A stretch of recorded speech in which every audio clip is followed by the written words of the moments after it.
भूतिया हवेली का रहस्य गांव के बाहर एक पुरानी उजड़ी हुई हवेली थी जिसे लोग शापित हवेली कहते थे। कई सालों से वहां जाने की हिम्मत किसी ने नहीं की थी। गांव वालों का कहना था कि जो भी उस हवेली में गया वो कभी वापस नहीं आया। लेकिन चार दोस्त राहुल, विशाल, प्रियंका और आर्यन इस कहानी को अफवाह मानते थे।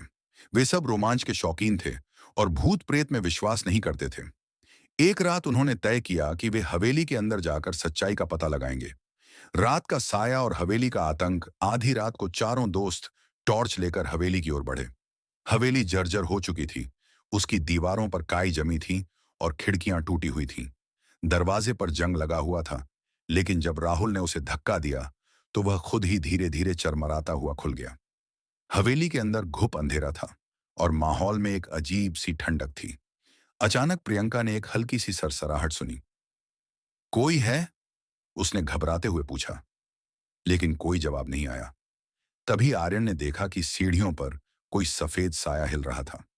उसने डरते हुए विशाल को इशारा किया, लेकिन विशाल ने हंसते हुए कहा, अरे, ये तो बस हवा के कारण पर्दे हिल रहे हैं। भूतिया अनुभव। वे धीरे धीरे आगे बढ़े। दीवारों पर अजीब अजीब चित्र बने थे जिनमें डरावने चेहरे दिख रहे थे।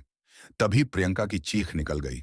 जब सबने उसकी ओर देखा तो वह कांप रही थी और उसकी आंखें फटी हुई थीं। उसने कांपते हुए कहा, मैंने मैंने किसी को देखा। एक डरावना चेहरा, लाल आंखें और भयानक मुस्कान। राहुल ने मजाक में कहा, तुम्हारी कल्पना का असर है। चलो ऊपर चलते हैं। लेकिन जैसे ही वे सीढ़ियां चढ़ने लगे, एक जोरदार धमाका हुआ और दरवाजे अपने आप बंद हो गए।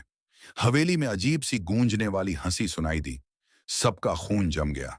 भूत से सामना अचानक विशाल जमीन पर गिर पड़ा और उसका गला कसने लगा, जैसे कोई अदृश्य शक्ति उसे मारने की कोशिश कर रही हो। उसकी आंखें पलटने लगीं। प्रियंका और आर्यन डर के मारे चिल्लाने लगे। राहुल ने हिम्मत जुटाकर विशाल को खींचा, लेकिन तभी हवा में किसी ने फुसफुसाते हुए कहा, तुम्हें यहां नहीं आना चाहिए था। अब तुम भी मरोगे। चारों दोस्तों ने भागने की कोशिश की, लेकिन हवेली के दरवाजे अपने आप बंद हो चुके थे। तभी एक सफेद कपड़ों में लिपटी परछाई उनके सामने आ गई।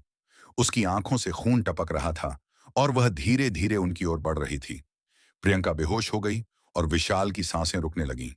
भाग्य का फैसला। राहुल ने किसी तरह हिम्मत जुटाकर अपनी जेब से मां की दी हुई भगवान की मूर्ति निकाली और जोर से प्रार्थना करने लगा। अचानक हवेली कांपने लगी, दरवाजे खुल गए और वह भयानक परछाई एक चीख के साथ गायब हो गई। चारों दोस्त किसी तरह हवेली से बाहर निकले, लेकिन विशाल का चेहरा सफेद पड़ चुका था। उसने कांपते हुए कहा, वो मरकर भी जिंदा है। वो फिर आएगी।